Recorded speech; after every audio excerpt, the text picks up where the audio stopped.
হয়েছে? তোমাকে এসে থেকেই দেখছি ঘটিতে আঙুল ডুবিয়ে বসে আছো। কি হয়েছেটা কি? আর বলবেন না মহারাজ, আমার গিন্নি চলে যাওয়ার পর থেকে তো হাত পুড়িয়ে খাই।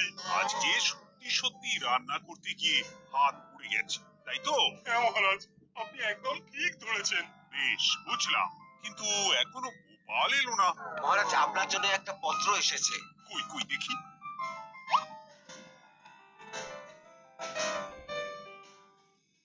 ঠিক আছে, তুমি এখন এসো।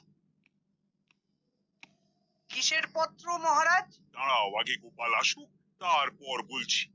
এই তো চলে এসেছি মহারাজ। দেখুন, আজকেও দেরি। আপনি কিছু গোপালকে বলেন না বলে লাই পেয়ে পেয়ে গোপাল আপনার মাথার উপরে উঠে গেছে। আমার নাম কি চুল নাকি যে মাথার উপরে উঠবো? আপনিও পারেন বটে।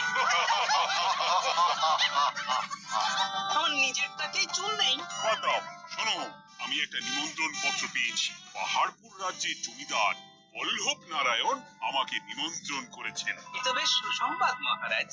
পাহাড়পুর অপূর্ব সুন্দর রাজ্য, আপনি ঘুরে আসুন মহারাজ। না না না না, আমি একা যাব না, তোমাকেও যে যেতে হবে। আজ বিকেলেই বেরোব, তুমি জামা কাপড় গুছিয়ে রেখো। এ আমার পরম সৌভাগ্য মহারাজ। কি মহারাজ, গোপাল কেন যাবে? আমি কি দোষ করেছি? আমাকেও নিয়ে চলুন। না না, তুমি রাজ্যের মন্ত্রী, আমি বেশ কিছুদিন থাকবো না, তাই রাজ্যটা তোমাকেই সামলাতে হবে। আচ্ছা আচ্ছা, আপনি তো রানীমাকেও নিয়ে যেতে পারতেন। আমি কোথায় কাকে নিয়ে যাব সেটা আমার একান্তই ব্যক্তিগত ব্যাপার। তুমি বেশি বোঝাতে এসো না মন্ত্রী। বেশ।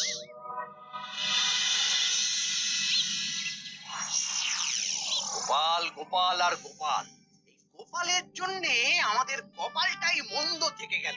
মন্দ না, বলুন বন্ধ থেকে গেল। সব সুযোগ ওই গোপাল পাবে, আর আমাদের বেলা ছাই। আজকেও গোপাল রাজসভায় দেরি করে এলো, তবু বেটাকে মহারাজ কিছু বললেন না। বলবে কি? উল্টে মহারাজই তো গোপালকে ঘুরতে নিয়ে যাচ্ছেন। পাহাড়পুরে গিয়ে ভালো মন্দ আহার করবে গোপাল, আর আমি রাজ্য পাহারা দেব। ঘেন্না ধরে গেল এই জীবনে। গোপাল যতদিন আছে ততদিন কিন্তু আমরা ওই ফুলে পেঁপে উঠতে পারবো না। গোপালের যেন 7 খুন মাপ। আমরা তো বানের জলে ভেসে এসেছি। আপনি তো গোপালকে তাড়ানোর অনেক চেষ্টা করেছেন, কিন্তু কিছুতেই কিছু হয়নি। হবে কি করে? গোপালের একে ওই ক্ষুরধার বুদ্ধি, তারপর মহারাজের